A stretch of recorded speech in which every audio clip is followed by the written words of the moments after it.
Operation సింధూర్లో భాగంగా పాకిస్తాన్లోని రక్షణ రాడార్లపై భారత్ దాడులు నిర్వహించింది. పాకిస్తాన్లోని 15 ప్రాంతాల్లో ఇండియన్ ఆర్మీ క్షిపణులతో విరుచుకుపడింది. అయితే కేవలం లాహోర్లోని వైమానిక రక్షణ వ్యవస్థలను ఎందుకు ధ్వంసం చేసిందన్న అనుమానాలు చాలా మందిలో కలగొచ్చు. దీనిపై భారత్ పెద్ద వ్యూహమే చేసింది. పెహల్గాం ఘటనలో 26 మంది సామాన్యులను బలి తీసుకున్నారు పాకిస్తాన్ ఉగ్రవాదులు. ఈ ఘటనపై పాకిస్తాన్కు సరైన గుణపాఠం చెప్పేందుకు భారత్ ఆపరేషన్ సింధూర్ను ప్రారంభించిన విషయం తెలిసిందే.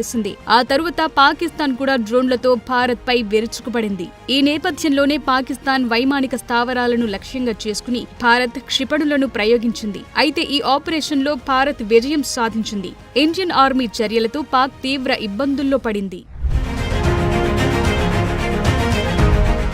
సాధారణంగా ప్రతి దేశం తమ వైమానిక స్థావరాల్లో శత్రు విమాన నిరోధక రాడార్లను ఏర్పాటు చేసుకుంది. తమ దేశంపై ఇతర దేశాల వైమానిక దళాలు ప్రవేశించకుండా చేయటమే ప్రధాన కారణం.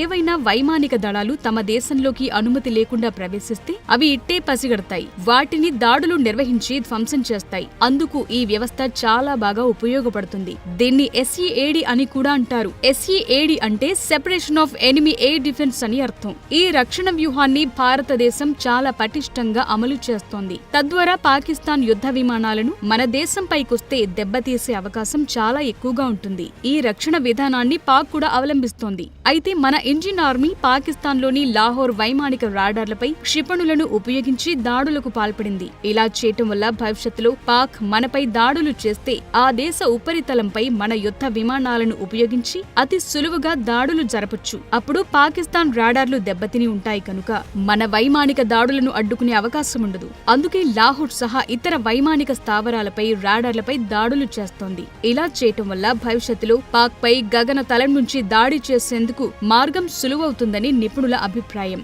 అయితే పాక్ దీన్ని ఎలా తిప్పికొడుతుందన్న దానిపై కూడా ఉత్కంఠ నెలకొంది.